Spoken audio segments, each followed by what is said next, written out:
Maxine had been shot, and her eyes had been out. California was in a state of panic. Everyone knew they could be next on his list. By May 1986, the media would dub this mysterious killer the Night Stalker. Some cases follow an unfortunate victim and their terrible killer. Some even show the killer in unfortunate circumstances. But in this case, this man has done so many crimes against so many people, nothing can place him above pure evil. Between June 1984 and August 1985, Richard Ramirez robbed, violated, and killed everyone in his path, earning himself the Night Stalker nickname and terrifying the whole of California. His crimes were so vile and so gruesome, he got 15 death sentences. Growing up in the 1960s in sunny Texas sounds like a dream, right? Well, for Ricardo or Richard Ramirez, it wasn't. But his pain wasn't too easy to see. He was an ordinary kid, no different than the rest of us. He was friendly and he was nice and he was so funny. He was so funny. He would always have me laughing. Richard was the youngest of 5 children born to Julian and Mercedes, Mexican immigrants. They'd moved to El Paso, a town of 500,000 people with predominantly Hispanic population. Richard's house was always welcome to kids from the neighborhood who wanted to play. Everybody used to just hang around together at night. We would all play games. All the neighborhood kids would get together up until everybody's parents started calling them in for dinner. Mercedes was a soft, loving mother, but it was different with Julian. He was a former Mexico policeman, now working on the Santa Fe Railway. It's a hard scrabble when you're a first-generation immigrant to learn a new language and try to scrape a toehold in a new country. He was also a raging alcoholic, and this often meant he would physically his wife and children. When he was 10, Richard was already smoking and drinking alcohol, and with this behavior came an illness that kids around him would notice. He would have seizures. He would be shaking. We knew he was sick. Richard was now epileptic and in constant fear of his father.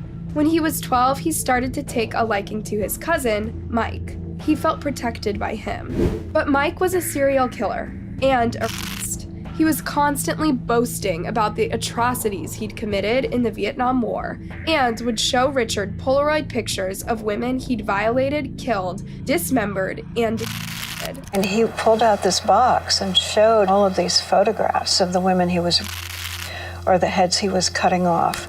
These are pictures Richard saw growing up, but he wasn't repulsed by them. He was fascinated. It was like, wow, look what you've done. Richard Ramirez developed into a young adult, and his only model was a serial killer and violator. These individuals are in their fantasy lives from early adolescence, and in some regards, some respects, their fantasy life is more real to them than reality. Their fantasy lives are filled with sadistic aggression, where there's a fusion of and aggression. It's never good to live inside your head, but in some cases, it can turn truly deadly. Then, Mike started showing Richard his brutality firsthand. In May 1973, Richard witnessed as Mike shot his wife in the face after a domestic argument. And it stuck with him, not in the sense of it was a bad thing, not in the sense that how could you do something so horrendous? I mean, oh my God, being sick to your stomach. He was fascinated. Mike was found innocent on grounds of insanity, PTSD from the Vietnam War. He was sent to a state hospital, and Richard remained behind, fantasizing about becoming more like Mike. Around the same time, Richard moved in with his sister, Ruth. Her husband, Roberto, was an abusive peeping Tom and would take Richard on night walks to spy on their neighbors. Richard became quiet, aloof, and started doing hard illegal substances with local high school gangs. Soon enough, he joined a Satanist cult. He dropped out of high school and started sleeping in cemeteries and stealing for a living. In 1982, he tried to violate a guest in an El Paso hotel. Determined to dodge the police, Richard fled to California. But this was only the beginning of the horrors. On April 10, 1984, 9-year-old Mei Luong was looking for a lost dollar bill with her 8-year-old brother. Richard Ramirez saw this and told Mei to follow him into his basement to find the bill. There, he beat, violated, and stabbed her. He then stabbed her with a switchblade and hung her from a pipe by her blouse. This gruesome crime would not be linked to Ramirez until 2009, 25 years later. Sunday evening, 10:40 at night. Call comes in, very typical. Okay, Gil, you got one dead, one wounded, and I'm just going to work another routine, mundane murder. But on March 17, 1985, LA police were starting to paint a horrifying picture. But there was nothing routine about this. Dale Okiazki had been shot in the head. Her flatmate Maria had also been shot, but survived. As the police were trying to get a description of the suspect and the context of the crime, they got another call. It occurred about a half hour later. It was in the same general area of town, and the same gun was used. 30-year-old Veronica Yu was driving home when she was stopped by another driver and shot in the chest at close range. The police knew that they were dealing with a serial killer. However, this was just the beginning of Richard Ramirez's spree. His crimes would get more violent and more gruesome than anyone could imagine.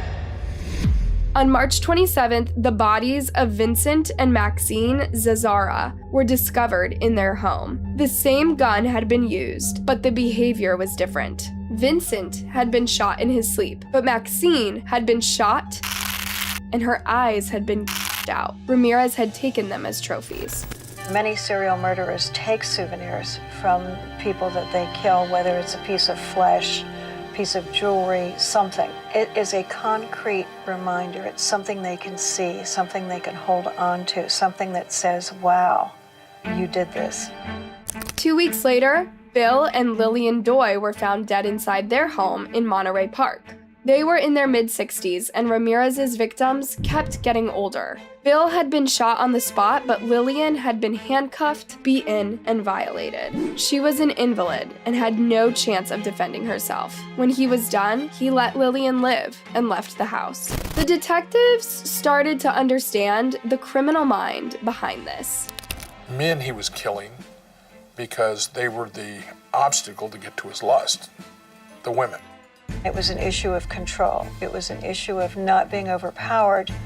What husband or man would lay there and not intervene in trying to keep his partner from being attacked? On May 29th, two sisters in their 80s called the police. Ma Bell and Nettie Lang had been beaten with a hammer. Ma had also been violated. Ramirez left them in tears, struggling to cope with what had just happened to them. Once again, Ramirez had changed his MO. It was a whole aspect of the occult. There were some pentagrams, some things written on the wall. There were some markings on the body. Because the behavior around the crimes changed so drastically from one murder to the other, the police had no idea who they were looking for. Was it a maniac? Was it a group of people? Because don't forget, in California, they had Charles Manson, who, with his cult, went out to murdering an awful lot of individuals. But my impression was that it was a single individual.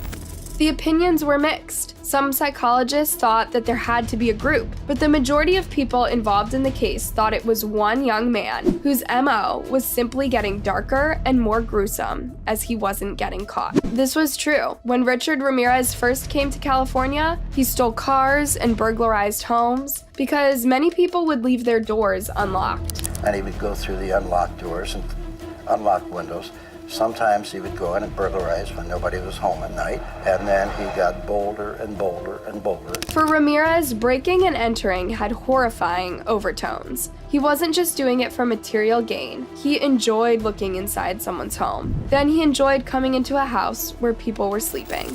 And since about 50% of burglaries occur in the evening when the victim is likely to be home, it's very easy to see the progression from voyeurism to break and entry to assault or to murder. By May 1986, the media would dub this mysterious killer the Night Stalker. California was in a state of panic. Everyone knew they could be next on his list. Gun sales went up and people started locking their doors, windows, and every possible entry into their homes. It was a very, very hot summer. I would not open the windows at night. We sweltered in our house every night because I was afraid somebody'd come in and kill me. People weren't wrong in being afraid. Ramirez was nowhere near done. On May 30th, Carol Kyle was violated inside her home, while her 11-year-old son was gagged, handcuffed, and locked in a closet. A month later, Mary Louise Cannon was raped and killed. This time, Ramirez her throat. On July 5th, Ramirez made his way back to another quiet suburb, Sierra Madre. He entered the home of 16-year-old Whitney Bennett. You talk about a nightmare. Her parents awakened to her crying and coming down the hall. They find her in her bedroom on the floor, covered in. She'd been beaten with a tire iron, but she survived. These horrific attacks were taking their toll not only on California residents, but on the police detectives. On July 7th, Detective Carrillo woke up convinced the Night Stalker was in his house. I woke up, I was sweating, I was nauseated, and I got my gun and I cleared my house as if I was looking for a burglar. All of a sudden the phone rang, I scared the bejesus out of me, and it was my desk telling me to call my friend Linda.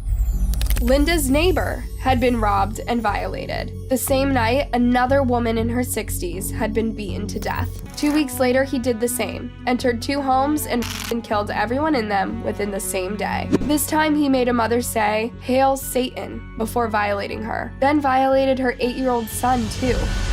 On August 17th, Ramirez shot another couple and left a satanic symbol in their home, but this time it was in San Francisco. He might have seemed impossible to catch, but just around this time, the police were getting leads. Multiple witness descriptions came hand in hand with a fingerprint the police found on a stolen car that was seen at a crime scene. They now had Richard's picture all over the states. On August 24th, Ramirez attacked 2 more homes and left the victims alive. These would be his last attacks. On August 29th, 1985, he arrived back in LA after visiting a brother in Arizona. Ricky walked into the nearest convenience store to buy some candy, and he noticed people were looking at him.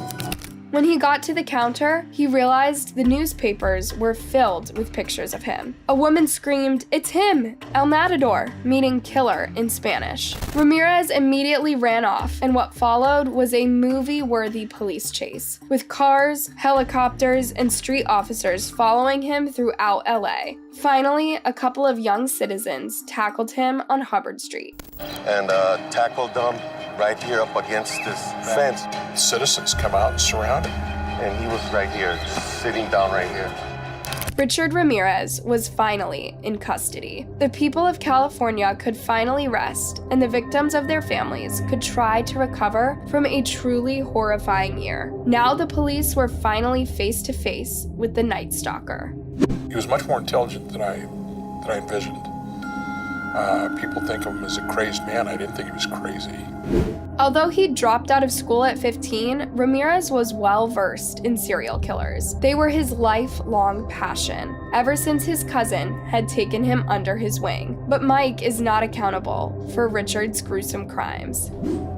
A lot of people grow up poor, and a lot of people are abused in their childhood, but they don't all grow up to do the things that Richard Ramirez did.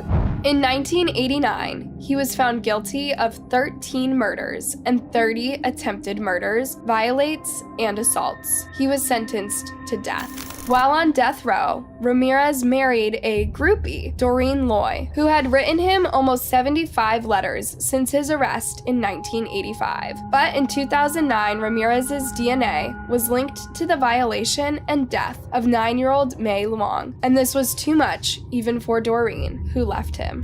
Ramirez died in 2013 because of complications from lymphoma. He was 53. This brought little comfort to his victims, especially since he never got his death penalty. What he did still haunts hundreds of people. It's a very scary thought that a child can turn into such a monster with just the right amount of things going wrong.